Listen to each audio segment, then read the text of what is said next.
भारतीय साक्ष्य अधिनियम 2023 धारा 1 से 4 का सारांश।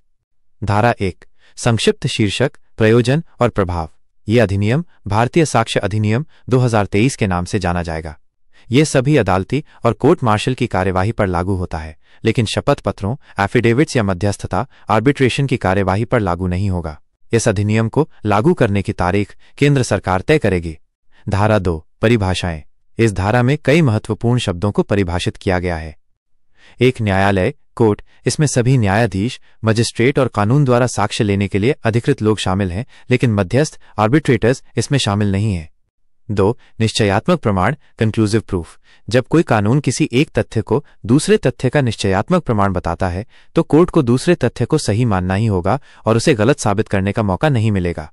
3 खंडित, डिस्प्रूव्ड। किसी तथ्य को खंडित तब माना जाता है जब कोर्ट ये मानता है कि वो मौजूद नहीं है या ये इतना असंभव है कि कोई समझदार व्यक्ति उस पर विश्वास नहीं करेगा।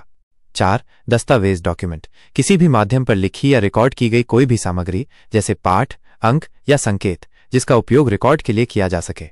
इसमें digital record, email, server log, website और कंप्यूटर या मोबाइल पर मौजूद कोई भी जानकारी शामिल है।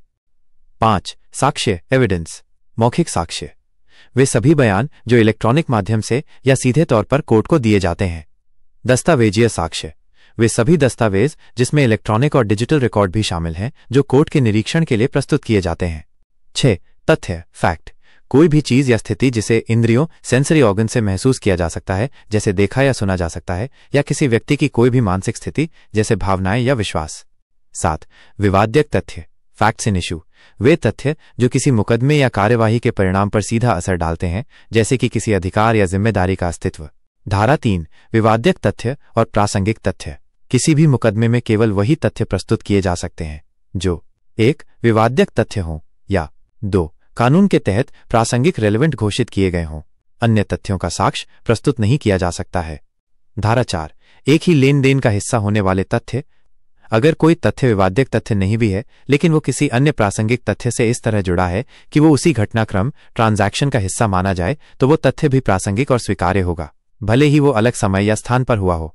उदाहरण, किसी हत्या के दौरान या तुरंत पहले, बाद में आरोपी या आसपास मौजूद लोगों ने जो कहा या किया, उसे उसी घटना का हिस्सा मानकर प्रासंगिक माना जाएगा।